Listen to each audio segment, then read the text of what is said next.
And glorious Lord, may the words of my mouth and the meditations of all of our hearts be pleasing to you. For you are our majestic and glorious Lord. And it is in your name, in the name of your Son, our Savior and friend, that we pray. Amen. Well, Madeline L'Engle, who is the brilliant author of the Wrinkle in Time young adult books, I don't know if some of you are familiar with those. Madeline L'Engle once wrote, "There's nothing so secular that it cannot be made sacred." And that is one of the deepest messages of the incarnation. And those are, to me, beautiful words. There's nothing so secular that it cannot be made sacred. And that is one of the deepest messages of the incarnation. Now, when I was a teenager, I went to a lot of church youth groups, and where I was taught that there was this inherent danger lurking just beneath the surface of a lot of the cultural icons with which I interacted. Things like popular music and mainstream movies and different kinds of books. And I was told that if I wasn't exceedingly careful, that I ran the risk of becoming desensitized to those things. And so when I would attend these groups and this kind of Bible study message was given and it was about this sort of thing, that word secular kept popping up again and again. Secular, the secular world. And desensitization. I mean, these were the words that had to do with the dangers and the perils that existed within the world out there. See, it's okay because we're in here, but there's this other world, this frightening, corrupting, secular world out there. And so even in some of the Christian books and the movies that I partook of instead, they used to actually portray how a person could fall victim to the evils that were all around us in the world. That's what a lot of the plots were about. And it was even down to video games. I remember I had this Christian video game, Nintendo game, and it was called, there it is, it's called Spiritual Warfare. Just bear with me now, okay? And this was back in my day when they looked like this, which is to say not too long ago, but long enough. But anyways, it's called Spiritual Warfare, and the goal of this game was you were directing your little man all around this grungy cityscape looking for the armor of God, like the belt of truth and the breastplate of righteousness, the sword of the Spirit, but not just a metaphor. I mean, these were physical tools that were hidden somewhere in this downtown grungy cityscape, and of course there you see the final boss is a terrifying individual that you had to face once you got all the armor. But that was the goal of the game, and while you were on the search, looking in all the different basements and back alleys and back closets and nooks and crannies of this town, you were beset. Time after time, wave after wave of enemies just came at you, and they were always these unseemly inner city characters like drug dealers and gangbangers and what looked like these smiling, grinning, sleazy businessmen in suits. And the only way to keep them at bay is you had to hurl fruit at them. But I don't just mean like you took fruit off a fruit stand and threw it. These were the physical manifestations of the fruits of the Spirit. So, you had the apple of joy, and the pear of peace, and I'm not a good lefty, but there it is. And then the grapes of gentleness, and the grapes of gentleness were the best because they divided when you threw them so that you can take out multiple enemies at once with gentleness. Just and it's what you wanted. Anyway, so I remember at one point in this game, I'm searching all throughout this area for my third item, my third part of the armor of God, the breastplate of righteousness. And I'm looking all over this town for it. And I come across this one screen of this downtown scene, and I see a door open. And doors are always important. There's a door, could be in there. You got to go search. But above this door are the neon words bar. But still, I'm thinking, a door. Hey, what what a clever place to hide the breastplate of righteousness. It's probably in some basement or some back closet in there. So I direct my little man right inside, and all of a sudden the screen just goes black. And all I see is this badly animated angel just flapping its wings furiously, and it's got this flaming sword in its hand and this mean look on its little 8-bit face. And the words, because it couldn't speak, the words popped up and it said, "You have no business in bars. It is not the place for a good soldier of Christ. As punishment, your helmet and belt have been taken from you and hidden somewhere else in the city." Just for setting foot in a bar. They took away my helmet of salvation and my belt of truth. And I guess I should have known better, and this game was designed to make sure that I never forgot the dangers of being desensitized of the world that's out there. And I remember that several years later, I went and looked up the word desensitization because I wanted to see first if it was a real word. It is. But also if what I had been told all throughout my teenage years was correct. Is that really what it meant? And I found out that desensitization is a psychological term, and it's defined as a diminished emotional responsiveness to a negative or aversive stimulus after repeated exposure to it. A diminished emotional responsiveness to a negative stimulus. Now, in case you're getting nervous, I'm not here this morning to talk about rejecting the idea of being careful. There's something to be said for self-restraint, for making wise decisions about the way in which we engage with our culture. I mean, just as it was read a few minutes ago, the good man brings good things out of the good stored up in his heart, for the mouth speaks what the heart is full of.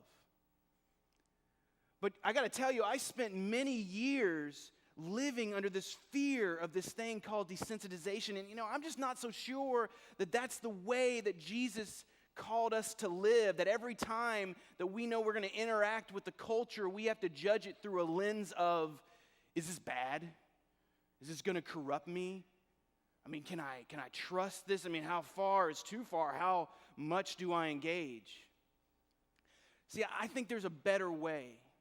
Now, I'm not saying this better way is any easier. It's not. It's uncomfortable. It's risky. Sometimes it's downright frightening, but I'm convinced it's a better way. And let me describe this better way for you with a story, if you'll indulge me here.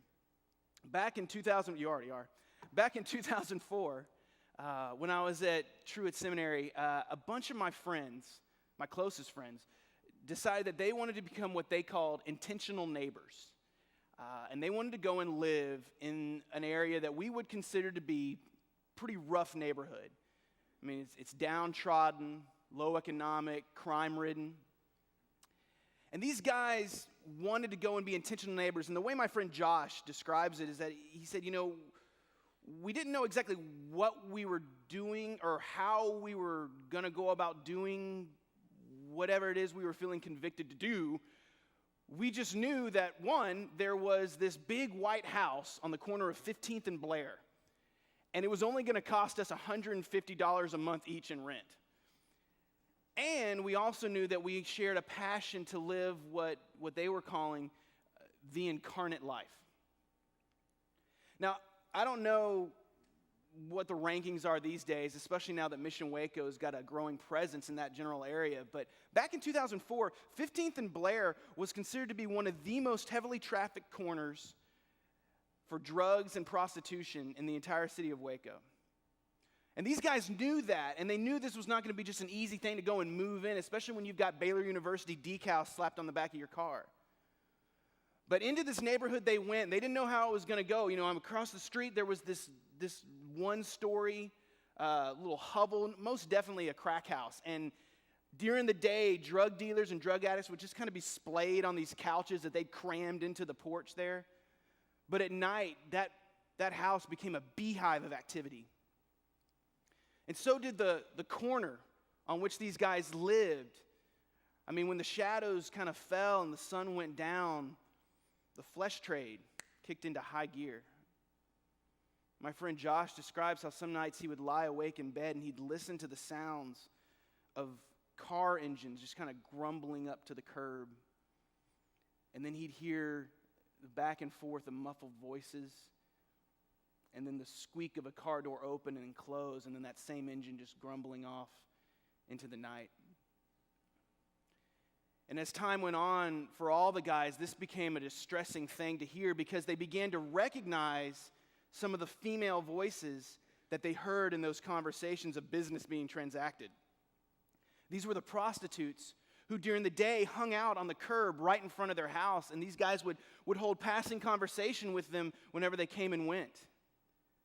So it was difficult when they started to realize, when they woke up to the fact of what was going on right outside their door at night. And if that weren't enough, one of the hardest things they said at first was just the constant knocks on the door during the day, even into the night. Because people would walk down the street and they'd see the Baylor University stickers on the backs of their cars, and so they would show up at the door and ask for money for any number of things. Cigarettes, box of chicken from churches down the street, bus fare. Sometimes they wouldn't ask for money as so much as a ride somewhere downtown. A lot of times for what seemed like dubious reasons. And the guys didn't really know what to do. They knew that the stereotype for Baylor kids, they got money laying around everywhere, so it shouldn't be a problem. But these guys did not have money laying around everywhere. I mean, they took that house's rent for a reason. And so they didn't have a lot of money to spare, let alone buy their own food. And so what they quickly decided was, hey, what we're going to do is we're going to buy an extra loaf of bread, and we're going to keep it in our kitchen. And we're also going to get an extra jar of peanut butter, and we'll get some jelly and some stacks of cups. I'm not going to give you any money, but I'd be happy to make you a peanut butter and jelly sandwich. Would you care for a cup of cold water? Now, you'd have thought that course of action would have bred bitterness, would have caused a division between the riffraff and the rich kids. But it actually accomplished the opposite. It seemed to the guys like these drug dealers and these drug addicts and these pimps and these prostitutes had begun to embrace the guys living on the corner. So much to the point that on the off times when all 6 of the guys were gone off to class or somewhere, the people on the street kind of watched over their house for them. Or when they would go off for extended periods of time for Christmas and summer breaks, and they'd be out of state and the house would sit without anyone in it for several weeks on end, the drug dealers across the street said they'd keep an eye on the place for them, so that in all the years that the guys lived in this house, not one break-in in their house or their cars. And these guys had decided, we're going to be intentional neighbors. We're going to live as lights in the midst of this community. And yet this community had begun to bless them. It got so funny that there was a point where when the people would come down the street and see the Baylor University stickers on their cars and head for the door, before they could even get to the door, the guys on the couches across the street would say, "You ain't going to get any money from them." And the prostitutes on the corner would chime in, "Those boys will make you a sandwich, though." And as worth and appreciation was given to my friends, they found themselves more and more able to give that worth and appreciation back to these people, all the while knowing the kind of people that they were giving it to. Because it didn't just get easier after that. I mean, it was a constant struggle. They were surrounded by lifestyles that were contrary to the way they'd been brought up, and lifestyles that they had been told they needed to give a wide berth to. They needed to make sure there was some distance between them, lest they become too accepting or too desensitized to it all. And they've said, how at first it was like walking a tightrope, not really knowing, how much do I engage? Are these people just playing us? Are they just manipulating us so that we'll drop our guard? How much can I trust them? How much do I engage? How far is too far? So one day, Josh and another one of his housemates, Drew, they're running late for class. And they have got to get moving because there's a test in that class, and they're always late, but they were really late. And so they're grabbing their bags and they're rushing out the door and they're a beeline for Josh's car. And who should they come face to face with out in their driveway but Dee? Dee the prostitute.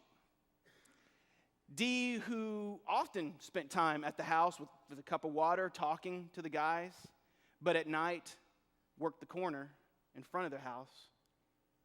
Dee who a couple months before had gotten into an argument with someone out in front of their house, and the sound of a breaking bottle startled the guys, and some of them ran downstairs and ran out their door and saw that their back gate was open, and they looked down, and crouched in the weeds next to their house was Dee. And she was holding a water hose, and she was trying to wash the blood out of her hair and her head and her face where her pimp had struck her with a bottle. And the guys are trying their best to help. I mean, they're getting her towels and they're trying, but all the while they know that Dee has AIDS. And so how much do I engage? How far is too far? Dee who loved to talk. I mean, of all the people that these guys got to know, and even I got to know when visiting them, we knew no one better than we knew Dee, because Dee loved to talk. And so that morning, Josh and Drew, they are heading out the door, and they see Dee, and they realize they're going to have to tell Dee, I'm sorry, we really can't talk today. We are late for a test. We'll have to see you later. I'm sorry, we really got to get going. And Dee understood, thankfully. She said, you boys need to get on going. Go on, get on down the road, go on. And they started getting there, and that's when Drew stopped, right before he got into the passenger side of Josh's car, and he looked up and he said, hey, Dee, you know what? And she looked at him, and he said, you look really nice today. And the way my friend Josh tells it, Dee's face lit up like she had never been given a compliment like that before. Like she just received the greatest compliment in the history of all compliments. And she went and gave Drew a big hug. And she walked around to the other side of the car and gave Josh a big hug. And you'd have thought that no one had ever paid her a compliment. No one had ever even said anything nice to her in her entire life. Maybe they hadn't. Dee, the trashy, middle-aged, past her prime prostitute. Dee who had AIDS and worked the corner. Dee who walked in darkness, both spiritually and vocationally, and who'd been made corrupt by this corrupting world. If you have your Bibles, I'd like you to turn to 1 John chapter 2. You know, history tells us that this letter from John comes probably toward the end of his life, and we traditionally believe that was an extremely long life. And yet when you read 1 John, it seems like so much of it boils down to this one command that John received so many years earlier in an upper room. Love one another. Just as I have loved you, John, so you must also love one another. And it seems like John's saying as much. Look in chapter 2, verse 7. Beloved, I'm writing you no new commandment, but an old commandment that you have had from the beginning. The old commandment is the word that you have heard. Yet I am writing you a new commandment that is true in him and in you, because the darkness is passing away and the true light is already shining. And then down in verse 15, do not love the world or the things in the world. The love of the Father is not in those who love the world. For all that is in the world, the desire of the flesh, the desire of the eyes, the pride and riches, comes not from the Father, but from the world. And the world and its desire are passing away, but those who do the will of God live forever. Do not love the world. Love one another, but do not love the world. Now, this word love in Greek is the same word that shows up on the lips of Jesus in John's gospel. And it's the same one that's used over 50 times in this letter alone. It's the Greek word agapao.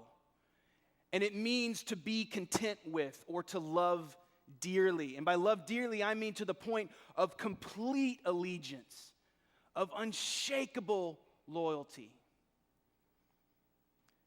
And so anyone who truly agapaos God cannot also agapao the world, because the world is a corrupting place. And vice versa. The world is a corrupting place, and it demands our loyalties, and it demands our allegiances, and it wants us to find contentment within it, even though we know that nothing in this world can make us truly content. James seems to say the same thing in his letter as well. He says in chapter 4, "Adulterers, do you not know that friendship with the world is enmity with God? Therefore, whoever wishes to be a friend of the world becomes an enemy of God." So if you're not very, very careful, the secular world, the world out there, will sing to you its siren song, and you will stray from your righteous course and get dashed upon its rocks. I mean, that's the lesson that always seemed to be preached to me from this passage, these passages. So what on earth are my friends thinking when they decide to be intentional neighbors in this community, when they decide to live an incarnate life in a place like that? Well, a couple nights after Josh and Drew's encounter with Dee, a bunch of us were sitting around talking about any number of topics, and at one point the conversation rolled around to whether or not we thought it was okay for Christians to go watch R-rated movies, because this was around the time that The Passion of the Christ had come out, and it's an R movie with a lot of violence. And some critics had even gone ahead and labeled it gratuitous violence, and so we were talking about that, and I got ready to give my 22 cents, because when it comes to conversation, I'm a giver. And so I get ready to say something, and I start to talk about the dangers of desensitization. You know, how seeing too much violence or sexuality or hearing too much bad language dulls you to it and corrupts you. I mean, because this was the message I had heard all growing up. I mean, even my video games told me about it. And I was saying this stuff, and that's about the time that Grayson, who was one of the other guys who lived in that house, looked at me and he said, "You know, I'm not so sure that being desensitized to that stuff is necessarily a bad thing." I mean, look at what Drew said to Dee the other day. And see, we had already heard Drew tell this story about what he'd said to Dee, and when he told it, he seemed at a loss for why he'd said what he'd said to the trashy middle-aged prostitute, that she looked nice. But he said, you know, when I said that, I wasn't just tossing out a careless compliment. I meant exactly what I was saying. And it didn't make any sense, but Josh said, you know, that's one of the biggest surprises that had come from living in that fearful, crime-ridden, drug-addled community over the past couple years, is that in the midst of living in that community, they were no longer seeing the people under a shadow of depravity. I mean, the reality of it was still there, but the recognition of it had faded to where all that was left was just the person. Just a person in need of as much love and joy and peace and patience as anyone else. So in this case, it seems like instead of a diminished emotional responsiveness to a negative stimulus, Drew and the other guys had experienced an enhanced emotional responsiveness. And yeah, they'd been desensitized to the area that they were in, but now there was light. And so that was the night that I went back and I looked up the word desensitization, and I discovered it was a psychological term, and I found out that it described a process by which doctors help certain individuals unlearn phobias and crippling anxieties. It's how they unlearn the fear that separates them from other people. So maybe becoming desensitized to the world around us is the only way that we're ever going to be able to truly see the person beneath all the grit and the grime of the world. To glimpse the imago Dei, the image of God that resides in every single person that we encounter. In his book, The Four Loves, C.S. Lewis writes, "To love at all is to be vulnerable.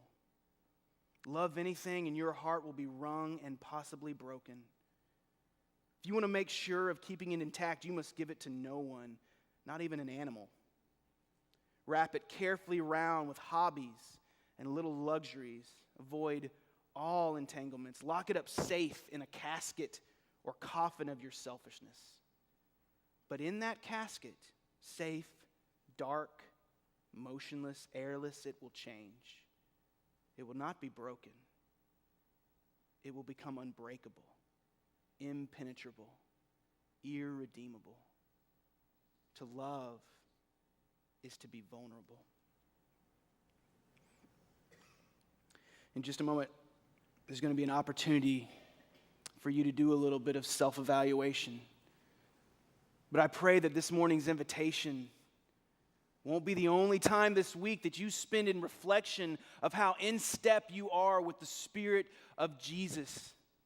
The Spirit that grows within us naturally these fruits of love, joy, peace, patience, kindness, goodness, gentleness, faithfulness, and self-control. I pray that you would be passionately interested in the God who tends the garden of you, so that you would come to bear good fruit that will last. You know, I wish I could tell you that Dee's story ended happy. I wish I could tell you that she walked an aisle or that she knelt and prayed a sinner's prayer. I wish I could tell you that, because those sort of things make us happy. They make us feel good. They make it seem like the world out there isn't quite as hopeless as we thought. But honestly, I don't know what happened to Dee, and neither do any of my friends who lived in the house. They knew that toward the very end of their time there, Dee started showing signs of a healing. Eventually, she disappeared from the corner, and they'd heard that she'd gotten this little tiny garage apartment in another neighborhood. And rumor had it that she was attending a nearby church there. And the way my friend Josh tells it, he says, the last time I ever heard anything about Dee, I was home in Mississippi for my last Christmas break before I graduated. And I got a call, and it was Drew. And Drew wanted to call and tell me that after a long absence, Dee had shown back up at the house. And Josh said, "Really? What did she need?" And Drew said she didn't need anything. See, she'd just come from buying her first car. She'd bought it with her own money, and she'd only just come from the dealership. And she'd pulled up to the house on that curb in front of the house. And Josh said, "Really?" And Drew said, "Yeah, you know what, Josh?" And I walked outside, and I looked at that car, and I thought, what a piece of junk. But I knew that she had bought it with her own money, and she was proud of it. And she said, "Drew, look at this car I bought myself. I wanted you boys to be the first ones to see it."